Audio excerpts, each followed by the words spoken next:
मेरे अधूरे ख्वाब, अधूरी कहानी। मम्मी तुम उदास मत होना, इस जन्म में ना सही अगले जन्म में फौजी बनकर दिखाऊंगा। मम्मी मेरी फोटो लगाना घर में और मेरे सारे मेडल, सारे सर्टिफिकेट, ट्रॉफी उस फोटो के पास लगाना। मम्मी तुम मुझ पे बार बार फोन क्यों करती हो? बेटा मेरा मन नहीं मानता इसलिए फोन करती हूँ तुझ पे मैं। ये आखिरी बात हुई थी? आखिरी बात हुई थी मेरे बेटे थे। बेटा ने किया मम्मी अब तुम टेंशन लिखा दो, अब मैं दोनों भाई मिलकर हम प्राइवेट ही कर लेंगे। मम्मी अब मैं भी लिखा रहा हूँ सरकारी नौकरी की टेंशन, अब तुम भी लिखा दो। पापा मम्मी मैं इस जन्म में तो फौजी नहीं हूँ। ये एक बेटे की आखिरी चिट्ठी है जिसने आज प्रदेश को हिलाकर रख दिया है। जो भी इस चिट्ठी को पढ़ रहा है आंखों में आंसुओं को रोक नहीं पा रहा है। जी हाँ, ये कहानी अलीगढ़ के लोधा थाना क्षेत्र के जिरौली डोर गांव के रहने वाले दीपू की है।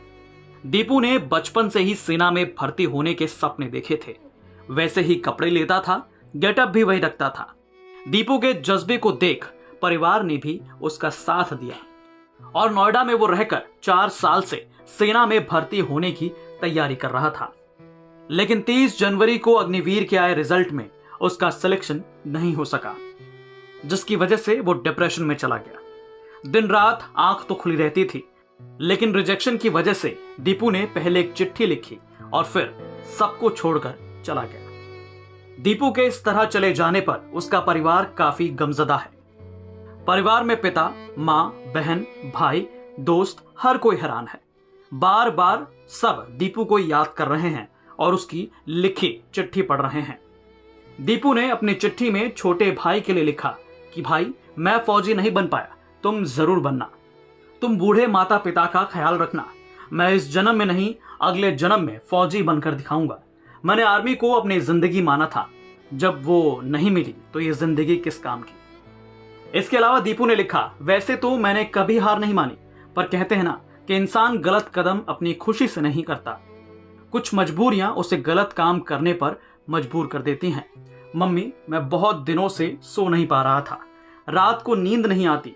जब से आर्मी का टेस्ट दिया था उस दिन से इसी बात का डर था कि नंबर आएगा या नहीं आएगा। मैं तुम्हारे लिए कुछ नहीं कर पाया, लेकिन तुम उदास मत होना, इस जन्म में ना अगले जन्म में फौजी बनकर जरूर दिखाऊंगा। अमन को अच्छे से रखना, प्रियंका की शादी अच्छे से कराना, मैं ऊपर जाकर सब देखूंगा। रोहित माफ करना मेरे दोस्त, जिंदगी भर का साथ निभाने का वादा किया लेकिन तुझे अकेला छोड़कर जा रहा हूं। मेरे भाई अमन का ध्यान रखना। हालांकि यूपी तक की टीम से दीपू की मां ने बात की। उन्होंने कहा कि उन्हें बहुत उम्मीद थी, क्योंकि उन्हें पता था कि जिस तरह से मेहनत दीपू कर रहा है वो कहीं ना कहीं रंग जरूर लाएगी, और जो गरीबी परिवार मौजूदा वक्त में देख रहा है वो जल्द उनके परिवार से हट जाएगी। मेरे बेटा ने यूँ की थी कि मेरे बेटा 2-4 साल से क्या कहते हैं अपनी मेहनत कर रहा, सड़क में दौड़ कर ही उसने खून पसीना बहा सड़क में, लेकिन मेरा बेटा कोई कामयाबी नहीं आया मेरे बेटे को। तो ऐसा मतलब उन्होंने सुसाइड क्यों किया? उसने ऐसा किया कि मेरा बेटा पहले प्राइवेट करता था, प्राइवेट छोड़ के उसने लंबा दोबारा डाला, तो उसने 3-4 महीने की फिर पढ़ाई करी थी आर्मी की, और पढ़ाई के बाद फिर टेस्ट हुआ। टेस्ट में फिर मेरे बेटा का रोल नंबर नहीं आया। फिर दोबारा आते भी मेरिट खुली, मेरे बच्चे ने दोबारा आते भी देखा तो उसमें भी नहीं नंबर आया। फिर मेरे बेटा ने अपने माँ बापों की मतलब खुशी के लिए क्या कहते हैं मैं अपने माँ बाप का सपना पूरा नहीं कर पाया, तो मेरे बेटा ने आत्महत्या कर ली थी। मुझे तो ऐसी सूचना मिली कि मेरे बेटा ने लेटर लिखा था, उस लेटर में जी लिखा था कि मम्मी पापा अपना ध्यान रखना, मैं तो कुछ कर नहीं पाया तुम्हारे लिए, लेकिन जब तुम्हें याद आवे तो ऊपर बादल में तारे को देख लेना। और मेरी बहन प्रियंका और रश्मि और मेरा भाई अमन, और बेटा मैं तो कुछ कर नहीं पाया बहन भैयाओं के लिए, लेकिन बेटा तुझे मेरी बहन की शादी अच्छी से करानी है, और मेरी बड़ी बहन का भी ख्याल रखना, और मम्मी पापा का भी ख्याल रखना है तुझे। उसने गादना फ़ोन नहीं किया था, मैंने फ़ोन किया था 8 बजे करीब, तो वो सो रहा, उसने फ़ोन नहीं उठाया। फिर मेरा मन नहीं माना, मैं 2-4 बहुत फ़ोन करती रहती हूँ अपने बेटों पे, मेरा मन नहीं माना तो फिर मैं 10 साढ़े 10 बजे करीब फिर फ़ोन किया था मैंने। तो फिर उसने फ़ोन उठाया तो मेरी बात हुई थी कि बेटा मैंने फ़ोन किया, तू फ़ोन क्यों नहीं उठा रहा? कि मम्मी मैं सो रहा था। हाँ, कि मम्मी तुम मुझ पर बार बार फ़ोन क्यों करती हो? बेटा मेरा मन नहीं मानता इसलिए फ़ोन करती हूँ तुझ पर मैं। ये आखिरी बात हुई थी बात? आखिरी बात हुई थी मेरे बेटे से। बेटा ने कहा मम्मी अब तुम टेंशन लिखा दो, अब मैं दोनों भाई मिलकर हम प्राइवेट ही कर लेंगे मम्मी, अब मैं भी लिखा रहा हूँ सरकारी नौकरी की टेंशन, अब तुम भी लिखा दो, अब मैं इसी में खुश हूँ। मैं हम दोनों भाई प्राइवेट करके अपनी बहन का और तुम्हारा हम अपना घर चलाएंगे इसी प्राइवेट में। मेरे बेटे थे बस इतनी बात हुई थी और ज़्यादा बात नहीं हुई थी। तो आप सरकार की कोई कमी मानते हैं? अब मैं क्या कमी मानूं? अब तो सबरी उम्मीद मेरे बेटा की थी और सबरी उम्मीद मैंने अपने। ये दीपू के पिता हैं, ठीक से बयां भी नहीं कर पा रहे हैं बेटे के जाने का। भले ही कैमरे पर ना बोल पा रहे हों, लेकिन बेटे की मेहनत और जज्बे का इतना यकीन था कि बोले।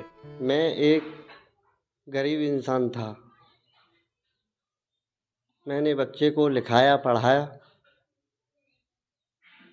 अच्छे से अच्छे सपने देखने की कोशिश की अपने बच्चे के लिए।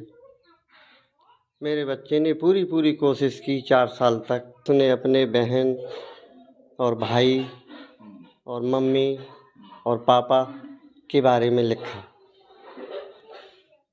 कि पापा मम्मी मैं इस जन्म में तो फौजी नहीं बन। कब से बच्चा आपकी तैयारी कर रहा था इस चीज़ की? 4 साल से कर रहा था तैयारी। मैंने तो खूब कोशिश की थी पढ़ाई लिखाई में उसकी, कोई कसर नहीं छोड़ी, लेकिन सरकार ने उसकी तरफ कुछ नहीं सोचा।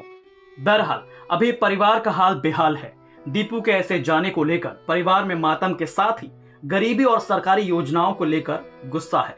दीपू का ये परिवार आज सरकार से पूछ रहा है आखिर इस गरीबी के लिए क्या किया जा रहा है। क्यों दीपू जैसे युवा सपने देखकर उसके लिए कड़ी मेहनत करके भी नहीं सफल हो पा रहे हैं? क्यों किसी व्यवस्था में विकल्प की कमी है? सरकार इन युवाओं को लेकर आखिर ठोस कदम क्यों नहीं उठाती? आखिर कौन इन सब सवालों का जवाब देगा? दीपू के जाने के बाद सोशल मीडिया पर उसकी आखिरी चिट्ठी वायरल है। लोग इन तमाम सवालों के साथ कई पोस्ट कर रहे हैं। अलीगढ़ से शुभम सारस्वत की रिपोर्ट, यूपी तक।